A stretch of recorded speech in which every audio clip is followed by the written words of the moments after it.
What's up, everybody? It's another episode of the National Treasures series here at the 2023 edition, where we come back from National and we speak to people who I consider national treasures. No affiliation with Panini, not sponsored by anyone but me. And today's national treasure, listen, I'm excited for this one. You were all in for a treat. Bronamath returns for I don't know how many episodes. You have to be the leader in the clubhouse now. Most appearances on a podcast with me. What is this, like 14? It may be 15, and I'm happy to be here for every single one. Yeah, I love it. I will have you back tomorrow if you're willing. Listen, this series has been great for me. A lot of fun chatting with people from all walks of the hobby, right? I've had, CEOs of companies come on. We've had, folks who are set up with a table at the show. Your perspective is going to be as much fun, if not more, because you are there as a collector, but you're also making moves with your cards. You got the TCG stuff on lock, right? And you've been to a bunch of nationals recently, right? How many was this for you? This was number 2 in a row. Yeah. 2 in a row. So compared to the last one for me, how is it different besides the fact that there were 120,000 people at it? What'd you see that you thought was maybe an improvement? What'd you see maybe that you thought was kind of like, I don't like the last one better? I think it was much bigger by space. And I think it's because the space was spread out more. So it had this illusion that it was bigger. Whereas last year, you felt like you were on top of one another walking through. I like the setup of last year better because you had all the big boys in the center. Yep. And that was nice to have. When I was at this one, I was like, hey, where's Heritage at? Because Heritage always has the best stuff. If you guys have never been to a national, I highly recommend going for multiple reasons. But Heritage Auctions puts on some of the best displays year in and year out, and it's must see. There's stuff you're never going to see. Yep. Pokemon Illustrator, CDC, I think it was 10. You're just not going to see that anywhere. So for me, I'm having to see where is Heritage booths at? Where's Beckett's booths at? Where is, eBay's? It was just so spread out, and they had booths all over the place. I didn't like that personally. I liked last year's better, the way it was set up. But Breakers Pavilion area had more going on here because last year I felt like they were out in no man's land. And I think they did a good job of integrating them more in the center where everyone had to walk through them. Yep. I mean, listen, that's they were like the middle point, right? They were like the canal, right? You had to get through there. They're paying a lot of money, and they should have that traction and those people walking through foot traffic. If I were to make a prediction, I would say that the Breakers Pavilion will continue year over year going forward to have a more prominent role in the hobby, because I really do believe that that is the segment of the hobby that will increase. If you look like earnings, tech is like you're investing in potential. I think if I were investing in one segment of the hobby, that breaking area, because it's just where a lot of people are coming in and breaking. It just depends on what Fanatics allows them to break. Like, is there going to be a point where Fanatics says, hey, you can only break on our platform if we allow you on it. If you're not allowing it, you can't rip any Topps product. If that's the case, you're going to see a lot of breakers say, well, I'm just getting out of the hobby altogether. It's a different conversation. I guess it's something that'll play out over the next 12 months or so, and we'll see, how different the, Breakers Pavilion is as we head into Cleveland.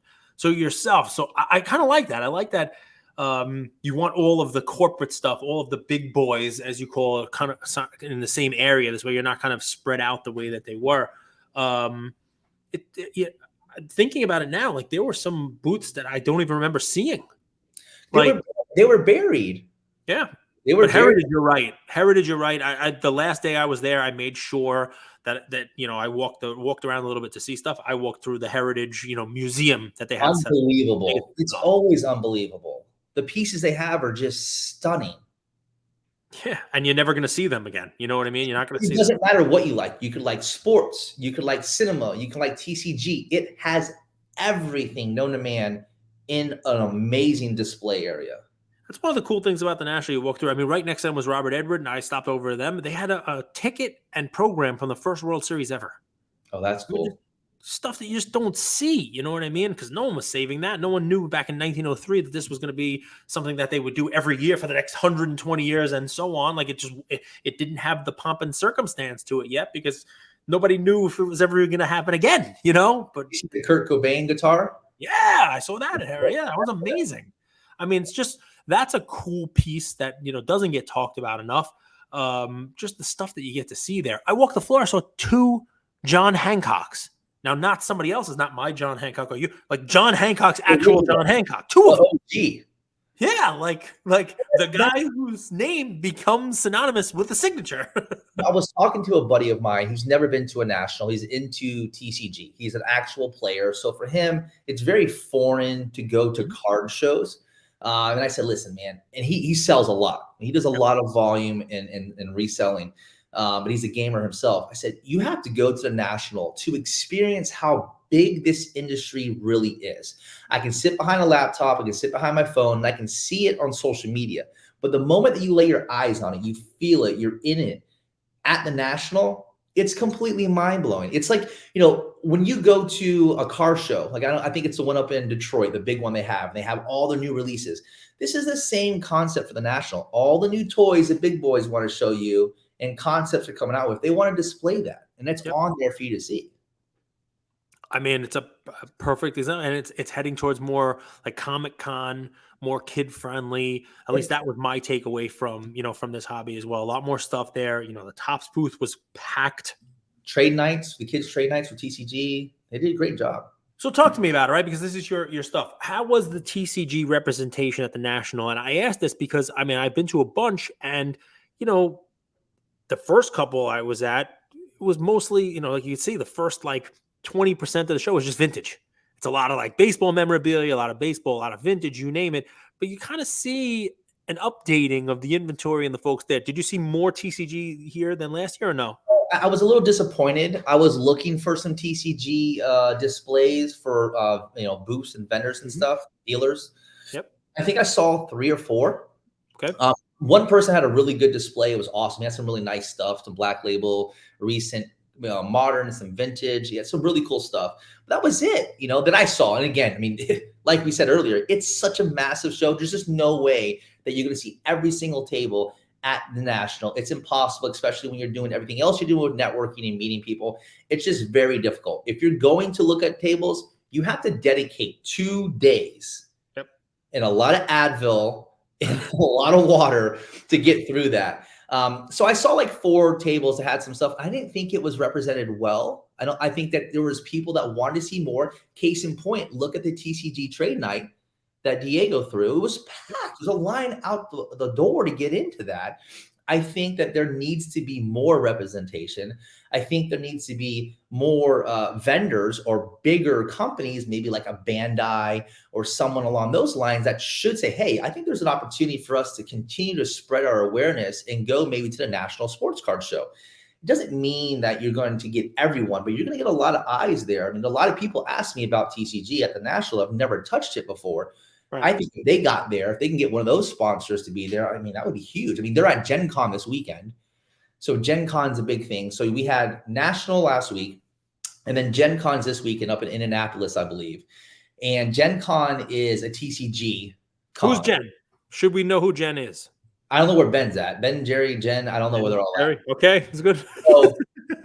So they have the TCG thing going on this weekend. And maybe they put all their focus into that. But that's for players. Yep. That's where people are going to play the game. So Lorcana has their first tournament this weekend at Gen Con. Their test decks. I know everyone's probably listening to this knows about Lorcana coming out. Everyone on the moon and sun knows about Lorcana coming out. So they're having their test series this weekend. One Piece is having a tournament. Dragon Ball is having a tournament. I think all these different TCGs have tournaments at Gen Con.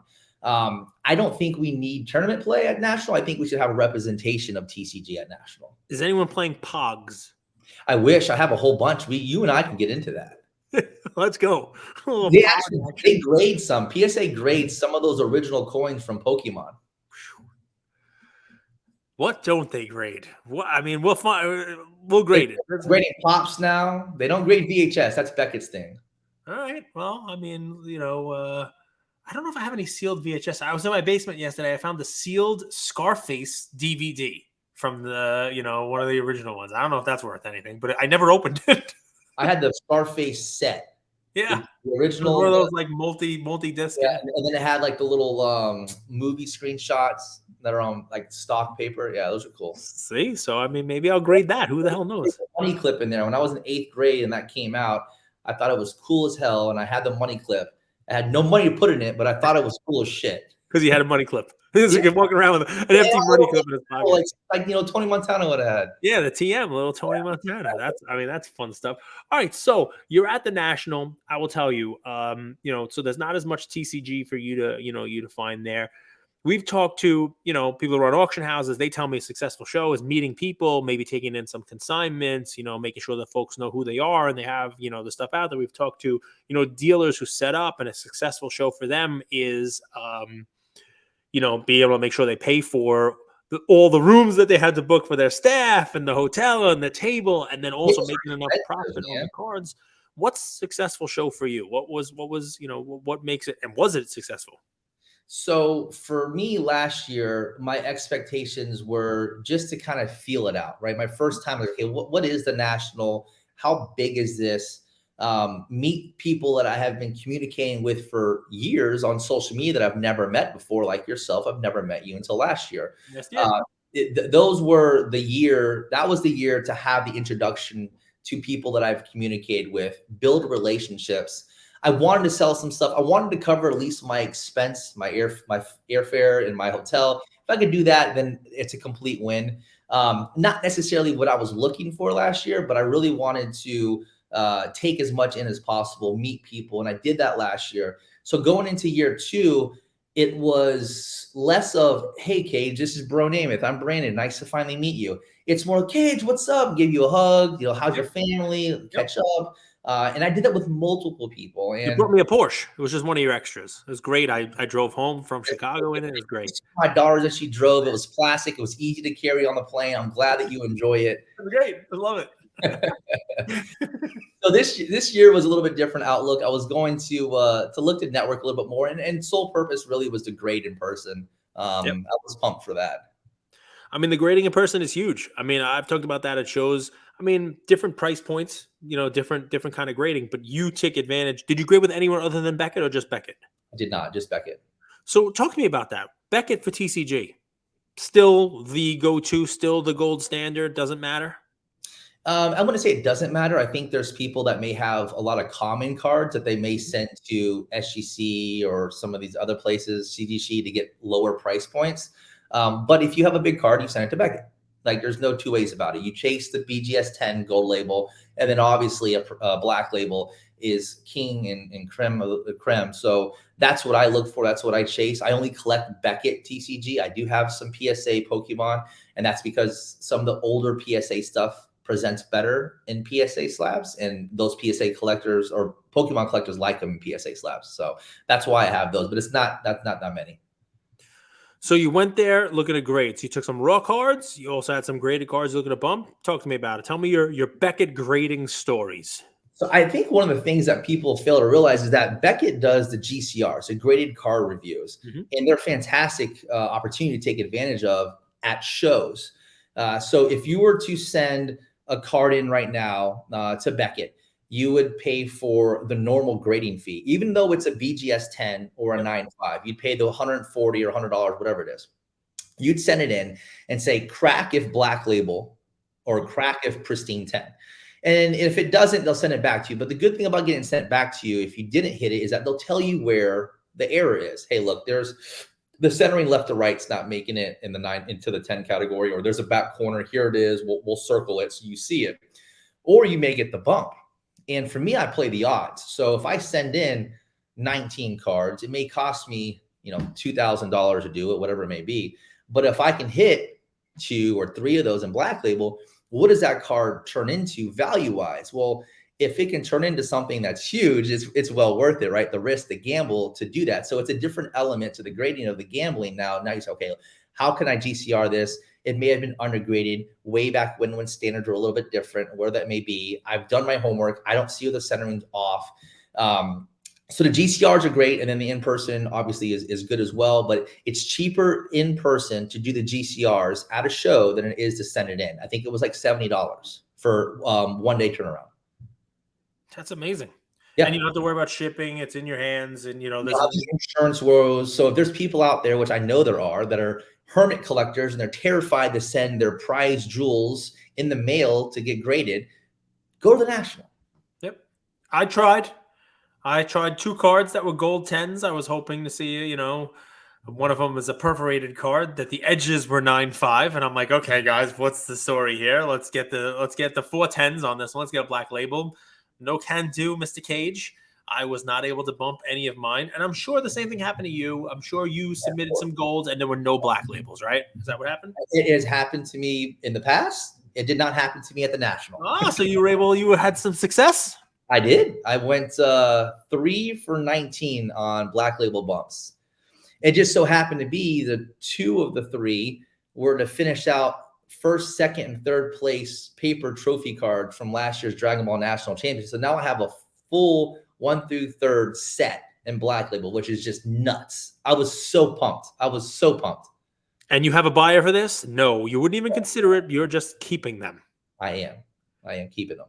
Well, Dragon Ball just had a huge announcement today that they're doing online play where you can rip packs online and do integration, different card designs moving forward, kind of like when Pokemon changed from Wizard of the Coast design to like EX. So there's evolution happening in the game, which is a great sign for collectors moving forward. So I'm pumped where the space is right now. People were wearing, shirts. I saw Dragon Ball Z shirts at the National. People, Spino, he had, old Goku. Yeah, I mean, if Spin has it, it's got to be cool. That's what I said. I mean, I need a dissertation on all of that. Just give me a write up on Dragon Ball. So just so that folks are clear on, right? So, I mean, people do National different ways. Some folks go there to try to pick up Grail cards. Some people go there to trade, you name it. One of the things that Bronamath brings to the table here as a National treasure is on-site grading, the graded card review, right? So they call it GCR, right? You can take a card that is, a 9.5, but it's 1 shy of a 10, and they'll review it for you. Now, doesn't mean that it's going to get bumped, and chances are it's not.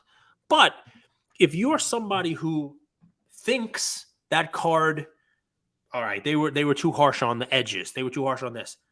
The key is, and I got this on mine, they're going to tell you why it's not. You get a piece of paper on it, right? So think about this from a grading standpoint. I will tell you, I tried to bump at the National a couple years ago a Charizard first edition 9 to a 10. The cleanest 9 I've ever seen. Cleaner than half the 10s I've seen. Paid well for it. Perfectly centered, great card.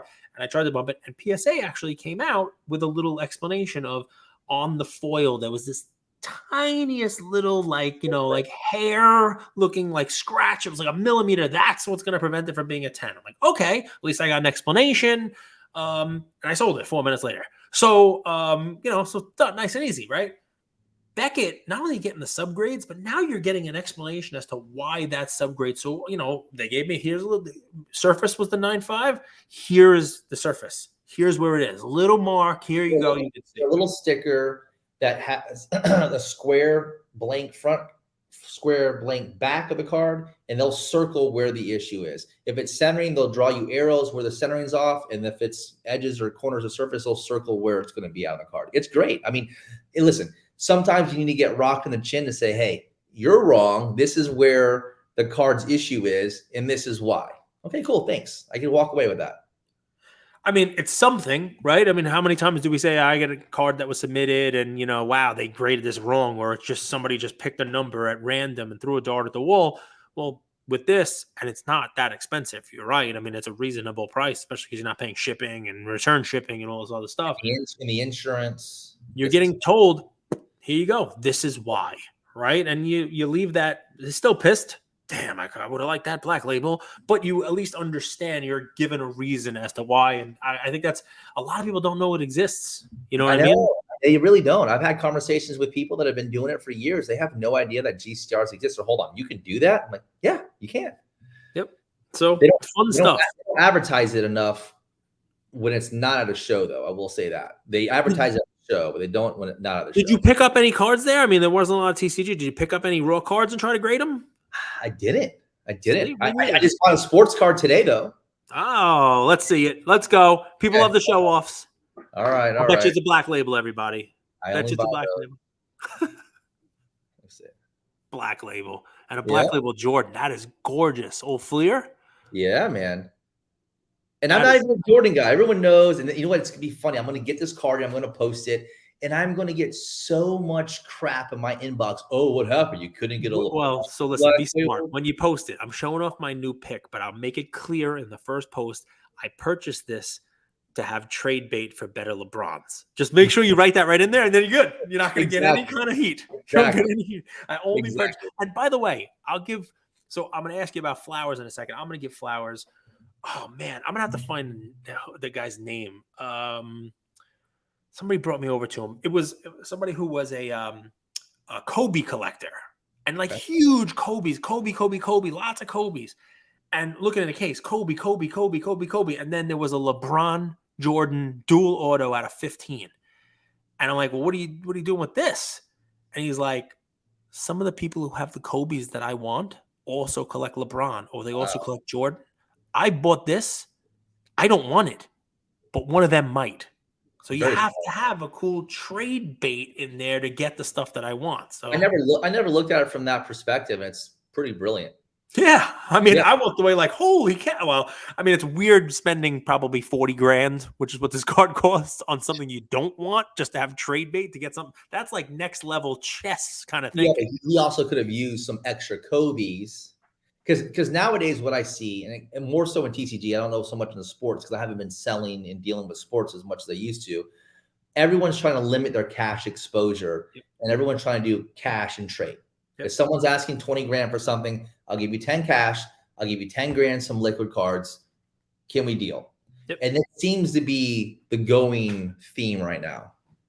Yeah, I think that's 100% right. All right, so that guy who remains unnamed until I could find out who the heck it was, that's a guy who got my flowers in this episode. I always ask it, who got some flowers for you? I mean, you kind of mentioned, some stuff already, but I mean, was there anybody out there, could be a collector, could be a business, could be anyone who you look at and you saw that, the moves they were making at the show or the booth that they set up at the show or whatever it is, and you're like, all right, this person, they deserve a little compliment. They did it the right way. Anybody that comes to mind?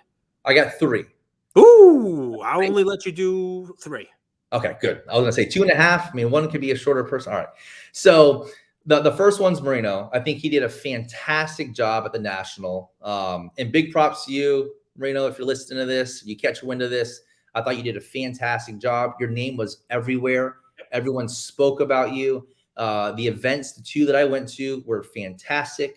They were great, and everyone had a great time. So flowers to you, sir. You did a fantastic job. He will, if I can ever nail him down, be on National Treasures as well because he is a national treasure. The title of his episode is The Hobby's Social Chair. That's what I call him because he's the man behind the scenes. Yep. He is. I mean, that, getting folks together on the first night, having drinks to a point where, Lamim James may or may not have lost his shirt. That's all Marino's doing. You know what I mean? Like that, it sets the tone for the rest of. You give a photo booth and alcohol, it's going to get interesting. He did it the right way. So he kicked off with the wedding rehearsal dinner. Mm-hmm. And we had the eBay finishing dinner with the nameplates. Yeah, Marino and Company. Yeah, it was nice. I know. It was great. I took one home. That's pretty cool. It's a collector's item. Oh, he's gonna be Marino. I'm gonna give him a flower too. I'm totally piggybacking on this with his Wax Stars company. They had me go over and they set up there with eBay. They set up there. They had they had wax. They were doing breaks with kids, and they had me set up at a table there and just kids that walk by. Here you go. Open a pack. We were opening the anniversary, the platinum anniversary, the one that looks like the 52 tops, but chrome versions. Yep. The kid hit like a blue sparkle Babe Ruth in a 52 tops. I was like trying to buy it from him. I'm like, that's a cool card. Like I want that myself. That was pretty cool. But they just kept feeding me wax. Okay, you open. Another kid open. I'm sure there's video or pictures of it somewhere, but that was awesome because that's why I go to National. I'm handing slabs to people. I'm just giving stuff away. And Marino helped facilitate that. So big thank you to him and his crew, his wife, Mrs. Marina, and Chetna, who was working our butt off as well. So great stuff. Okay, 2 more. What else you got? I don't know. You might have frozen. I don't know. That's good. I can vamp, man, but you are frozen. You look awesome. You look like, very serious, and now you're back. You were frozen like this, by the way. I don't know what the hell just happened. Angry? Like that face looks familiar, by the way. No, now you're good. There was a lie. I went on, and I'm like, wait, he's gonna give me the other two, and you were like this. Yell at me, please. So who are the other two? You got Marino and two more. Of course, because I'm a snob. Beckett's my second. Okay. I thought that what Beckett did, I said it last year. I got roasted for it last year. Is that I said that Beckett had. We're gonna roast you again. All right. And it's a lot of bias. I know everyone's listening. It's like, oh, this schmuck with Beckett, all these black labels. I get it. Well, now we know why you get the black labels. Here he is, Beckett. I buy 90% of them, by the way. Okay. So when I hit them, you saw the video, I was genuinely like, holy shit, I actually hit a black label for once. I don't have to pay for this. They again, the same thing that I commented last year. They were on the ground and they were out there shooting content with people, getting the reviews, and you saw a lot of happiness and joy from these people that were opening up these boxes to see what their grades were. They did a great job. Gianni from Beckett, who shoots all their social media content, did a fantastic job. So he's rolled in there with the flowers. Someone just got thrusted into the social media role for them, and I think he's done a great job. I watched them do it because I was waiting 45 minutes for 40 minutes for Scott to take a picture with him, and I watched people get their. I saw a guy hit a Tops Now Wemby at a 99 auto black label, and they get the camera out, get the guys, let's go, this is awesome, do a video. I mean, they were all over the national doing that, and I don't want to name other grading companies, but I just didn't see that same involvement. I think they said how I perceived it was, you need us. Come to us, right? Nat was out there. I'll give him credit. Nat was out there. But he's also part of the hobby. Yeah, he collects and stuff and knows people, so it's a little different. But I think Beckett employees were trying to say, hey, look, we need you guys for us to work together. So when you're doing these reveals, we want to see that and experience that with you. I think that's cool. I know it's kind of gimmicky, but I think it's cool because they're the ones that have really been turning that into their thing every year at the National. They did it last year. But this year they went to a different level with the video content. Well, here's what I'll say about that, right? And this is the National Treasures Series 2023, the Hobby with Cage. It is sponsored by Cage. It's sponsored by me, right? So I can say this. I can say, one of my sponsors is calling. Let's see who this is. Hello, Beckett. You wanna sponsor? Okay, that's fine. You can sponsor it. There's no problem. I'm about to say something nice about you. I'll call you back. Okay, so a lot of fun here, right? It's. I can say positive things. A lot of the grading companies did good stuff. Beckett, the best thing they did was do nothing. And sometimes it's okay to do nothing. And that doesn't mean they did nothing at the show. A lot of companies make a mistake coming into something like this thinking they have to make a splash. They have to do something that's a headline grabber. This way people are focusing on them. People are paying attention to them. And last National, it was the new slab with the new Beckett Gold Star, and everybody had the shirts, and we're going to put this out there, and people were like, that's the new slab? And then in collectives, we got the new grading scale, and the whole, people were almost waiting, okay, well, what's Beckett going to do? What's Beckett going to do? They did nothing. But you know what?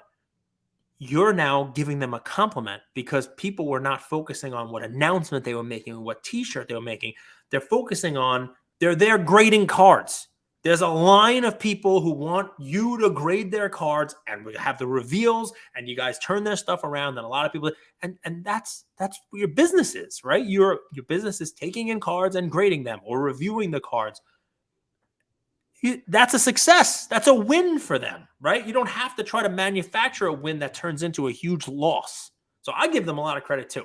Without the cards, there are no grading companies. Without the people wanting to grade, there are no grading companies. Giving respect to the people grading the cards in person went a long way. I look at the little things and I thought it was awesome. I mean, listen, if you want your gold 10s bumped up to black 10s, you probably shouldn't walk around with a shirt with the Beckett guy's face on it saying, have you seen this man? I mean, maybe that in retrospect. Or send 31 Fleer Jordan PSA 10s over. What do you think of that? I might ask Rick to come on. I haven't asked him yet. He's a busy man. I might ask him. He might just be too angry.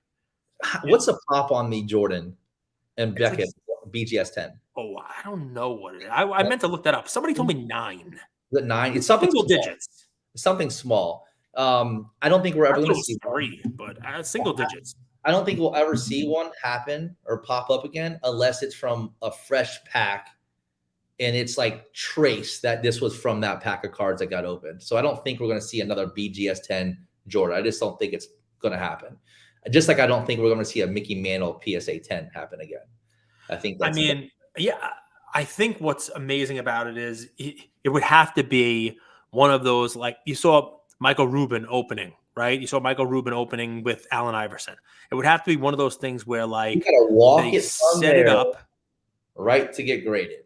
It's just like comic books. You never see 9 9s or 10s ever happen, right? Unless it's printed and then walked right to go ahead and get graded. And I think Rick was trying to take advantage of that, right? Because I mean, listen, a couple years ago there was a 55 Bowman pack opening at the National, and they pulled a Mickey Mantle and it graded, I think graded a 9, and it was like slabbed at Nationals, big news. It became a big headline, right? That was the TV one, right? TV one, yes, exactly. So you think about it, right? Like if someone broke a pack of 52 tops and pulled a Mantle on stage with PSA Beckett, whatever, all sitting there, and they slid it right to PSA. PSA took it in the back and graded it. Even if it was a 9, like a nice 9, the story is better for it to be the 10 straight out of the pack. We watched it the whole. I mean, just so I think you're right. That would be the. I think no matter what Beckett did, there was going to be a story for them. Rick did them a favor. So the story now is a PSA 10 is not a BGS 10. That's right. That's the story. There's nothing more to it. It's done. And none of them are like that. Listen, so I think the same story could have been told had they given him one. Of course. Not all PSA 10s are beat. Not all, but so the best of the 31. Like no matter what happened, they already had their story. It was a gift wrap to them for headlines. Yeah. I mean, listen, I think you get more mileage out of it if you get to have a picture of one in a 10 and say, look at this one. This is the 10. This is the perfect one. Yeah. Rick posts it. People post it. It gets news. It's hard to post a non-story. You know what I mean? It's hard to have the social on a Beckett gold label 10 that didn't become a Beckett. Like if it were me and if it was, go ahead.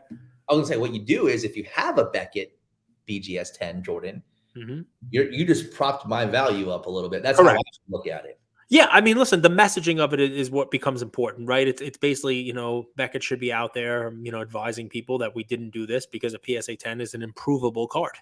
And not only is it an improvable card, but here 31 of them were not good enough to meet our standard for a pristine gold.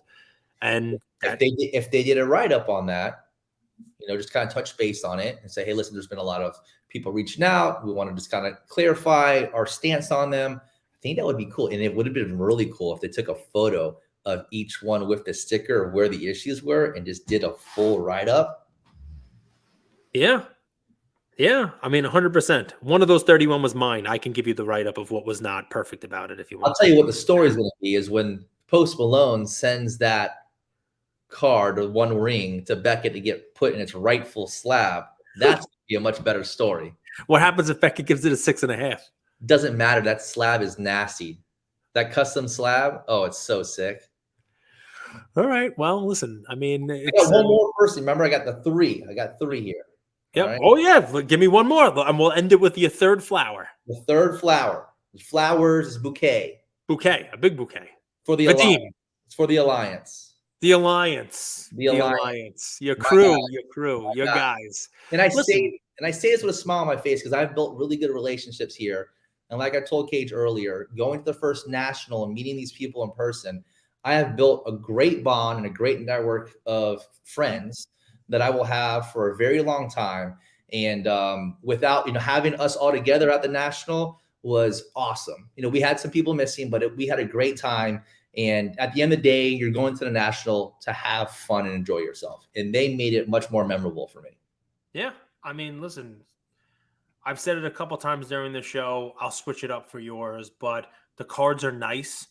but the pristine 10s are the people you get to hang out with. You know what I mean? The gem mint is really just your, the folks you're getting to hang out with, the dinners you're going to, the trade nights, the once a year, twice a year that you get to catch up with the folks who are a big part of your life on Instagram, on DM, on I text. talk to you daily almost, like there's Almost. people that I talk to daily for sure. And be able to see them in person and have fun with them. It's awesome.